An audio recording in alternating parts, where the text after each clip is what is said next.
మొన్న జరిగిన అసెంబ్లీ ఎన్నికల్లో బీఆర్ఎస్ పార్టీని చిత్తుగా ఓడించి కాంగ్రెస్ పార్టీ అధికారంలోకి రావడం జరిగింది. ఆ ఎన్నికల్లో ఓడిపోయిన కొంతమంది బీఆర్ఎస్ పార్టీ ఎమ్మెల్యేలకు ఇంకా నిద్ర కూడా రావటం లేనట్లుంది. ఏకంగా వాళ్ళ పార్టీ నేతలపైనే దాడులు చేసుకోవడం, వాళ్ళ పార్టీ నేతలపైనే తిట్ల వర్షం కురిపించడం జరుగుతున్నారు. అలాంటి సీనే తాజాగా చేవెళ్ల పార్లమెంట్ సమీక్షలో జరిగినట్లు తెలుస్తుంది. అది కూడా మాజీ మంత్రి హరీష్ రావు గారి ముందే ఇద్దరు బీఆర్ఎస్ నేతలు గొడవ పడ్డట్టు తెలుస్తుంది.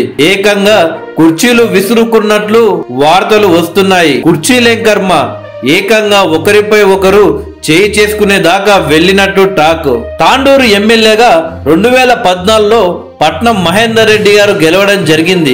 ఆ తర్వాత 2018లో కాంగ్రెస్ పార్టీ తరపున పోటీ చేసిన పైలట్ రోహిత్ రెడ్డి చేతిలో మహేందర్ రెడ్డి గారు ఓడిపోవడం జరిగింది. కొన్ని నెలలకే కాంగ్రెస్ పార్టీ తరపున గెలిచిన పైలట్ రోహిత్ రెడ్డి టిఆర్ఎస్ పార్టీలో చేరడం జరిగింది. అయితే వాళ్ళిద్దరి మధ్య అప్పటి నుండే తరచుగా గొడవలు మొదలయ్యాయి. పబ్లిక్ గానే కొన్ని మీటింగ్ లో ఒకరిపై ఒకరు మాటల దాడులు చేసుకుంటూ వచ్చారు. అయితే 2023 ఎన్నికల్లో ఇద్దరు బలంగా ఎమ్మెల్యే టికెట్ కోసం పోటీ పడ్డారు.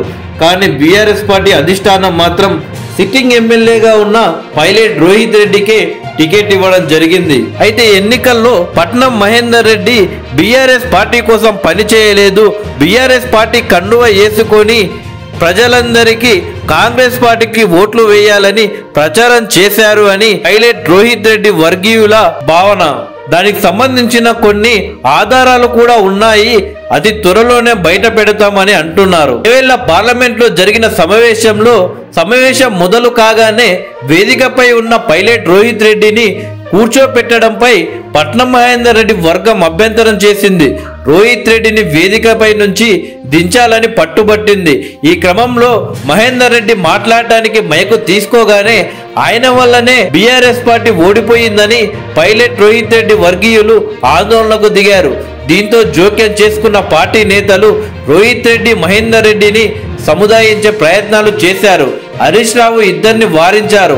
అంతలోనే లంచ్ బ్రేక్ తో ఇద్దరి మధ్య గొడవ సద్దుమునిగింది. కాగా మొదటి నుండి ఉమ్మడి రంగారెడ్డి జిల్లాలో ఇద్దరి నేతల మధ్య ఆధిపత్య పోరు నడుస్తున్నది. పార్లమెంట్ ఎన్నికలు సమీపిస్తున్న వేళ ఈ పరిణామాలు గులాబీ బాస్ కేసీఆర్ కు తలనొప్పిగా మారిపోయింది. మొత్తానికి కాంగ్రెస్ పార్టీ దెబ్బకు బీఆర్ఎస్ పార్టీలోని నేతలు వాళ్లకు వాళ్లే కొట్లాటలతో బీఆర్ఎస్ పార్టీని మరింత వీక్ చేసే ప్రయత్నాలు మాత్రం చేస్తున్నారు.